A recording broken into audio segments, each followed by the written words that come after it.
I'd like for you each to tell me, I know you each have chosen BJU Press Homeschool Curriculum, how you feel like the curriculum itself played a part in preparing your girls for college. So, Abby, if you want to take that first, and then Veronica, that'd be great. So, it, as far as like what Veronica said with the writing, the English courses are amazing because they teach the writing process from literally from kindergarten. They start teaching how to write and how to think through your writing.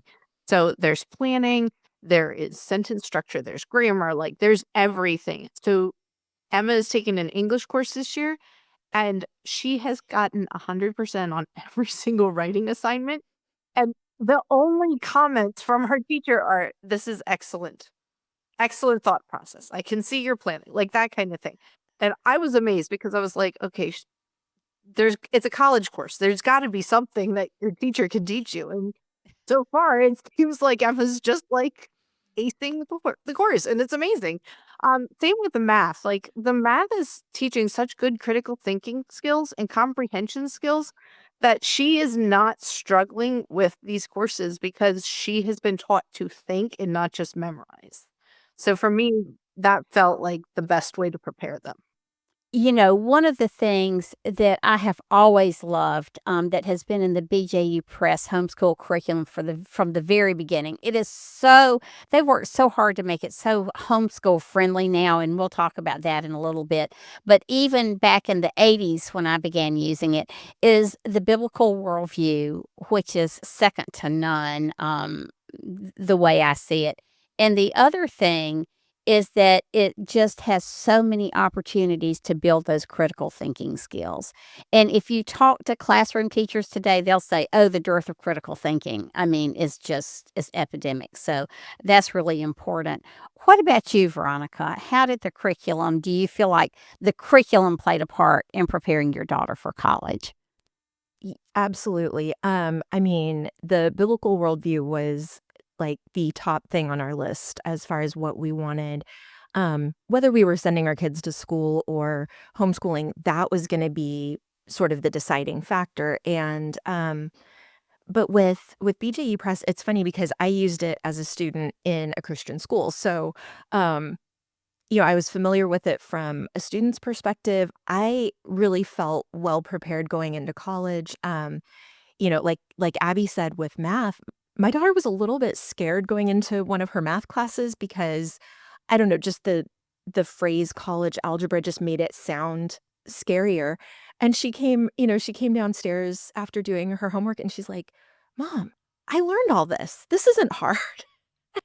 Like, no, if you learn it and you know the steps, like Abby said, they teach them how to think. It wasn't just that she had memorized facts. Um, it wasn't that, this was all new information. This was just a review for her. And so I think that just built her confidence. She took some classes at our local junior college the first couple of years and definitely not taught from a biblical worldview. She had actually one fantastic Christian teacher, which she really appreciated, but she had to deal with some differing worldviews than what she was taught and had to interact with her classmates. She had assignments to be in discussion groups. She had to write papers and interact with her professors. And she had to do that intelligently and respectfully. And she came home so many times going, "Mom, my biblical worldview class taught me how to deal with this.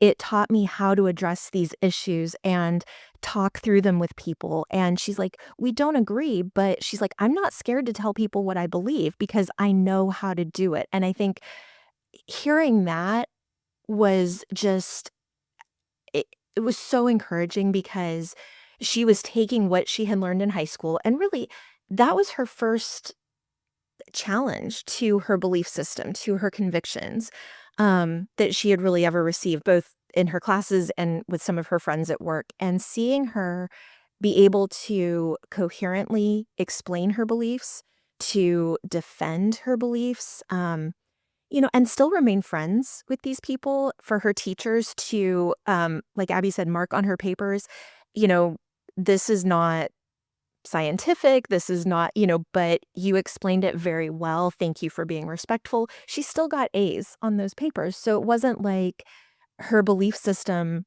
was harming her education. And, she really had to practice, what she says she believes. So, that seeing that in that environment, she's now at a Christian college, so that challenge isn't there, but, which is, I think, a relief to her as well, in a sense. But, yeah, it prepared her so well to stand for, her convictions and for scripture.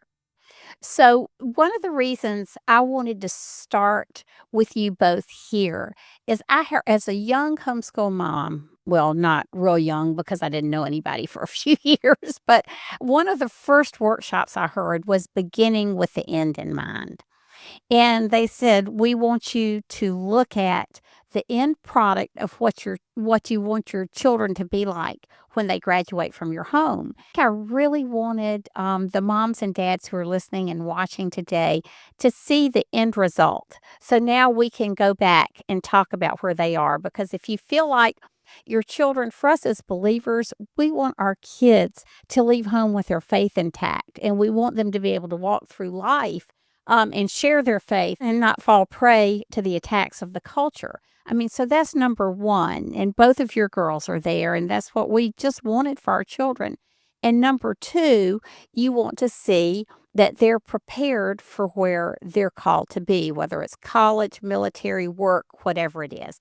And so I hope it's encouraging for you today, if you're a new homeschool mom and dad, to see, get a glimpse into Abbie's family's life and Veronica's family's life and their children and where they are now. I think that's really encouraging.